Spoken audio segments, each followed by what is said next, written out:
Hi friends, இன்றைக்கி நம்ம வீடியோவில் என்ன பார்க்க போகிறோம்னு பார்த்தீங்கன்னா, அதிக இரும்பு சத்து கொண்ட முருங்கைக்கீரையை வச்சு ஒரு காரத்தொக்கு தாங்க செய்ய போகிறோம். அது எப்படி பண்ணலான்னு பார்க்கலாம். அதுக்கு நான் 2 கைப்பிடி முருங்கைக்கீரை எடுத்து நல்லா வாஷ் பண்ணிவிட்டு கடாயில் 4 ஸ்பூன் நல்லெண்ணெய் சேர்த்து நல்லா பச்சை வாசனை போகிற வரைக்கும் நல்லா வதக்கிக்கிட்டாங்க. வதக்குனதுக்கப்புறம் அதை வந்து ஒரு பிளேட்டில் மாற்றிக்கிட்டேன். அதுக்கப்புறம் பார்த்திங்கன்னா அதே கடாயில் ஒரு 4 ஸ்பூன் நல்லெண்ணெய் சேர்த்துக்கிட்டேன்.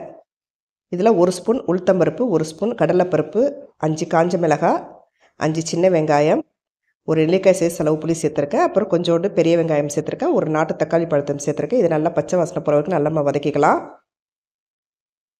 இது கூட வந்து 1 ஸ்பூன் பெருங்காய பொடி சேர்த்துருக்கேன். அதுக்கப்புறம் தேவையான நல்ல உப்பு சேர்த்துருக்கேன். இதே நல்லா பச்சை வாசனை போகிற வரைக்கும் நம்ம நல்லா வதக்கிக்கலாம். அதுக்கப்புறம் பார்த்திங்கன்னா அதை வந்து ஒரு பிளேட்டில் எடுத்து வச்சுக்கலாங்க. நம்ம ஆல்ரெடி வதக்கி வச்சுருந்த முருங்கைக்கீரை இதோடு சேர்த்துக்கலாம்.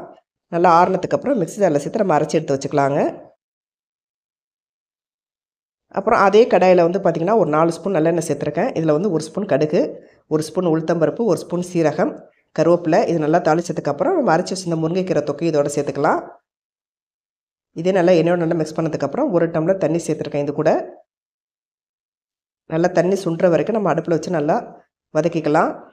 இப்போ காரம் கம்மியானதுனால 1 ஸ்பூன் மிளகாய் பொடி, மஞ்சள் பொடி ஆட் பண்ணியிருக்கேன். இதே நல்லா மிக்ஸ் பண்ணிக்கலாம். அப்புறம் இது கூட வந்து பார்த்திங்கன்னா 1 ஸ்பூன் நல்லெண்ணெய் சேர்த்துருக்கேன்.